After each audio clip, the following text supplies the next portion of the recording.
Yan, hello po. Magandang umaga, magandang gabi, no? Kung nasaan panig tayo ng mundo, ayan. Sana po ay nasa maayos kayong kalagayan sa pagpapanood ng bagong video natin ngayong gabi na ito ng Baptist. Ayan. Kamusta po kayo dyan, ha? Okay po. At grabe, naranasan niyo ba yung sobrang init kanina? Tapos po ay bigla ang umulan. Nandun ako sa JNT.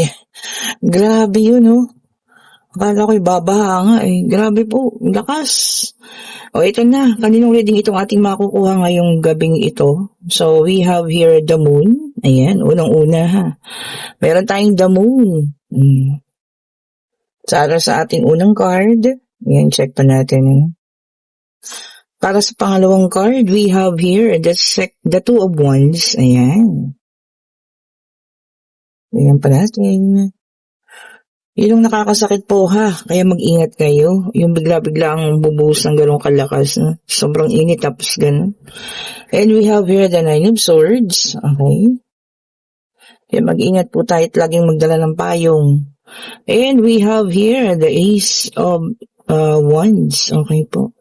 Kaya tingnan nga natin. Ayusin lang natin ang kanilang pagkapantay-pantay. And meron tayo rito Ten of Swords. Ayan. Ito na. Tatlo pa para kumpleto. Dalawa agad. Ano. Meron tayong Three of Wands. Sakto pala sa apat. Meron tayo rito the Tower. Ayan. And meron tayo rito Three of Wands. Ayan po na. And the Ace of Swords. Ayan ha. Dalawang Ace. Ace of Wands and Ace of Swords. Nagkatabi pa, tapatan pa. Okay po, so eto na. Kompleto na ang ating 4 spread card reading ngayong gabing ito. No? Ito nakita ko dito, may tao ng kinakabahan. Meron ng taong hindi lang nagpapahalata, pero kabado na siya sa mga nakikita niya sa'yo. No? Or sa mga hindi na nga niya nakikita dahil halos hindi kanya na maramdaman. Okay. Meron tayong illusion card. Itong taong ito, sobra yung dinulot sa yung pain. Ayan. Ito, tignan mo naman yan. 10 beses, no? Na pananakit, pangluloko, betrayal, lahat na, nandyan na, no? Okay po. Pero alam mo yun, siya, narcissist. Diba? Pero ang gusto niya, kahit na gano'n yung nangyari, walang alisan, walang or ang tawag dito, anytime na gusto niyang bumalik, no? Kailangan nandiyan ka. Nagkaroon pa ng pagkakataon na talagang, alam mo yun, halos hindi ka makapag-isip ng maayos, Sobrang lungkot, sobrang sakit na nararamdaman. Puro pagluha to, sa gabi, tignan mo naman. Pero ito na kasi ngayon, Two of Wands and the Three of Wands. Nakapili ka na. No? You made up your mind. Kumbaga, At talagang tumalikod ka na. At ito na talagang, hindi dito na ang the Tower. Decision mo na to. Desidido ka na. Wala nang balikan to. So, ito yung kinakatakot niya at kinakakaba niya. No? Alam na niya na pag ganito na, wala na. Kahit anong gawin niya pa sa iyong panguuto sa mga susunod na araw, wala na po. Diba? Kasi tumalikod ka na. Ayan. Pinili mo yung sarili mo. Three of Wands. Pumili ka ng landas na nais mong tahakin. Two of Wands. Diba? And, tingnan niyo, sabi ko sa inyo kanina, Ace of Wands and the Ace of Swords. Para sa panibagong pagsisimula. Ayan, This is a new beginning card sa financial, sa love life, ayan. Meron ka ng boundaries, tinaas mo na yung swords mo, hanggang doon na lang yun, tapos na. Diba? So, yung kanyang katakot or kinakatakutan, nandyan na. Yung sobrang kaba niya, talagang meron ng sense. Kumbaga, totoo na. Dati, kaya ka pa niyang utuin, kaya ka pa niyang kausapin, sasabihan ka ng mga pangako, tapos magiging maayos pa. Pero ngayon, sa nakikita niya sa'yo, parang wala ng pag-asa. Siguro tama lang din sa kanya yun, kabahan na siya. Kasi eto ka na ngayon eh, 'di ba? Dapat lang sa kanya yun, 'di ba? Palagay ninyo, comment down below ha. Dapat lang kabahan niya siya dahil wala na eh. And we have here the Hierophant. Ayan, pinasadjust mo na lahat, 'di ba? Ang ganda, no? May dalang number 5 ang ating the Hierophant. Ayan po. Tama naman, ibigay mo na lahat sa kanya. Especially kung nabibigatan ka na, hindi mo na kaya. Tama po yun, ano?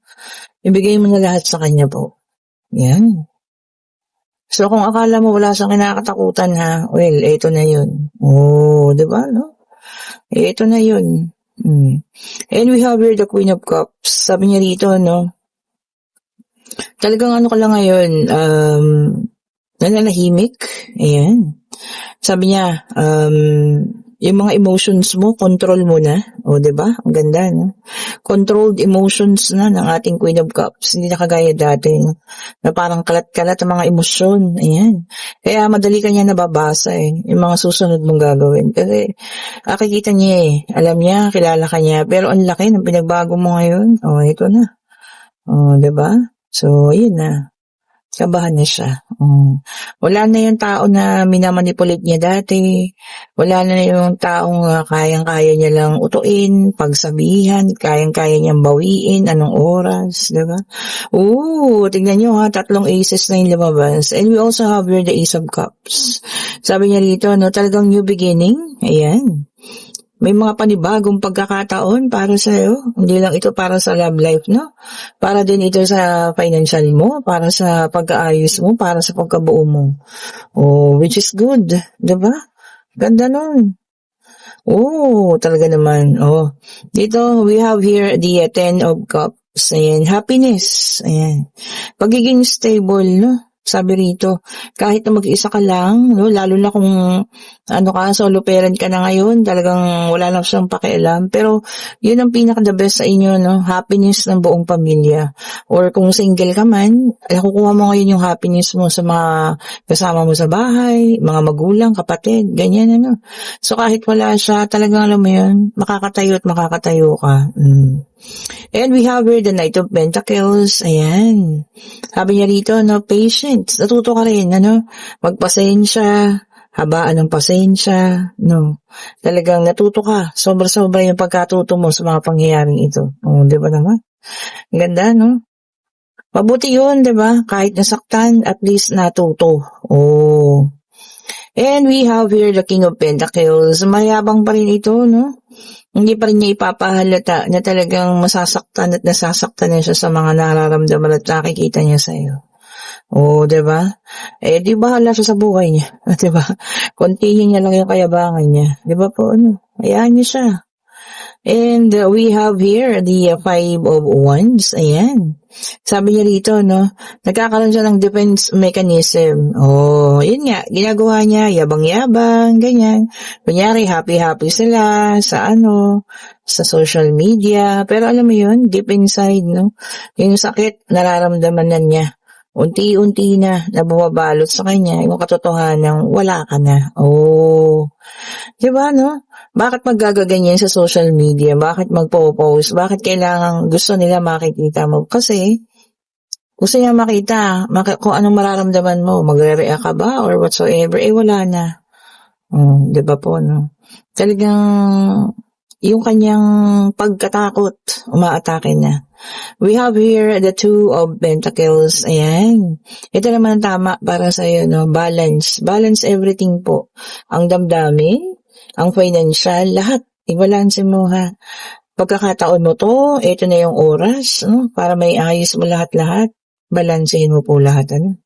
Ito na ang ating pangatlong deck of cards. Ayan po, no? Ito po'y para sa inyo, para sa kanya. Pwedeng kung kanino man ha. Take only what resonates pa rin po. Ang aga. And we have here the 9 of Pentacles, Earth sign, Taurus, Virgo, and Capricorn. Sabi niya rito, no, plenty.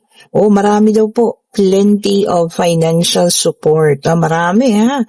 Ayan, baka yung iba sa inyo, meron makukuha mga ayu-ayuda dyan. Congrats po ha. Kung isa kayo sa mga napili dyan, mga ayu-ayuda. Oh, 'di ba? Plenty of support daw po. Ayun lang, tulungan lang talaga, no? Dapat lang siguro na tayo tulungan din naman, ayan. Sana ay maging maayos, no? Ang pagkuha nyo ng mga biyayang ito, o 'di ba? Yung hindi na kayo pahirapan pa. And we have here the Hermit, Earth sign, Taurus, Virgo, and Capricorn ulit. Ayan, naka-reverse ang ating Hermit. Yung iba naman sa inyo nagkukulong at ayaw lumabas. Ayun na nga, bakit? May problema ba? May iniisip ba? Na ano bang nararamdaman? O, 'di ba? Siguro, yung mga ganito, no? Sana may mga kaibigan, dalawin naman kayo, 'di ba? Kausapin. Para alam niyo yun, kung sa gaano man kabigat ang inyong nararamdaman, at least ma-release ninyo, ha? Okay po, makipag-chat, gano'n, ano? And we have here the Two of Swords, air sign naman, Gemini, Libra, and Aquarius. No? Yung iba naman sa inyo, nag-iisip muna bago magdesisyon. Tama naman po yun. Lahat naman dapat ng desisyon natin ay pinag-iisipan. Hindi yung basta ibabagsak na lang, hindi yung basta ibibigay na lang. Ano? Pag-isipan pong mabuti. Okay po. Kasi yan po, kung ito man malaking bagay na dapat ninyong ibigay ang desisyon, pag-isipan niyo pong mabuti. O, di ba naman? O, ito pa. Tignan pa natin, ano? Kung ano pa ang ilalabas ng ating mga baraha. Ayan. Sa lahat po na may gusto ng private reading po para sa Friday, kayo po yung mag-chat na. Ayan. At dumadami na po ang mga nagpa-schedule. Salamat po sa inyo, ha? Sa mga nagpa-early schedule po. And we have here the 6 of Wands, sa fire sign ulit. 6 of Wands, naka-reverse. Naku, mauudlot po. Kung meron kayong promotion na inaantay, naku, mauudlot. Ayan, naku, bakit? Mukhang may haharang, ha? O, sa promotion ninyo. Mukhang may haharang po. Naku po. Kailangan, alamin nyo na yan. Kailangan salagin ninyo yan, ano. Kung sino man tong e-entra sa inyong promotion. Ayan, naku. Salagin po ninyo, ha? Para matuloy. Alamin ninyo kung sino yung mga kontra na yan, mga kontra bulate yan. Bigyan nyo ng pampurga. No, diba? Mga kontra bulate kayo. Ayos na eh. Tapos kukontrahin pa.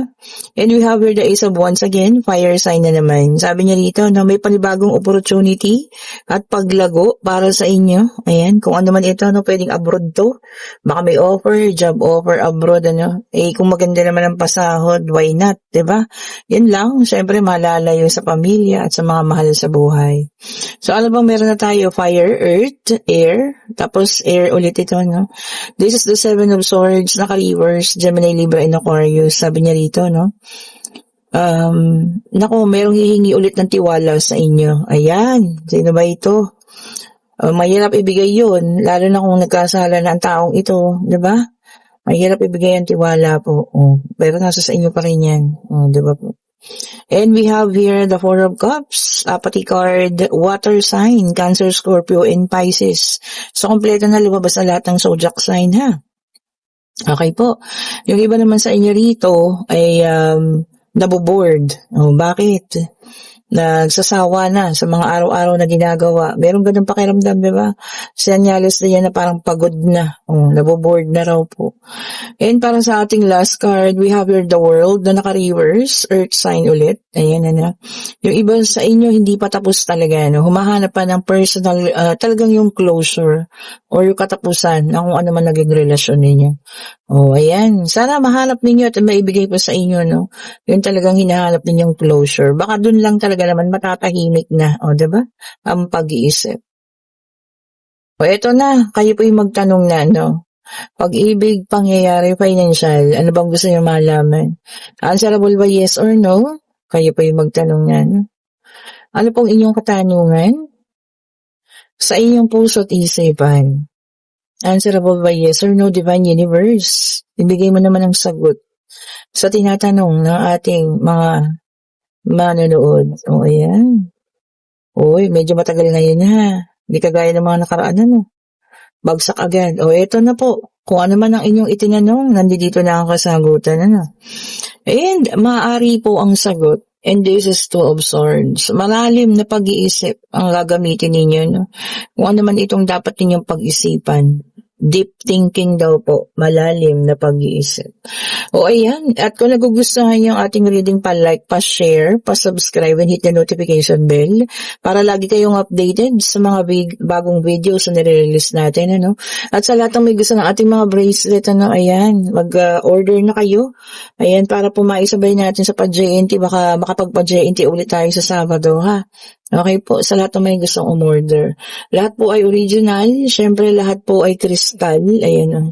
This is the citrine. Ayan po ha, original citrine yan. Kung gusto niyo ng para sa financial ninyo. Ito rin, labradorite. Ano? Kung gusto niyo magkaroon ng magical na or umikot ng inyong kapalaran. O, diba? Paswerte po, labradorite. Original po iyan. O, diba? Sa lahat ng may gusto ng labradorite ha, click na yung link, nandiyan na po sa comment section. At kung gusto niya ng 5-in-1, eto na. Kompleto na po ito ha, 5-in-1. Meron pyrite, meron tayong tiger eye, meron tayong citrine, meron tayong amethyst, at syempre ang green aventurine. O, kompleto na po ito ha.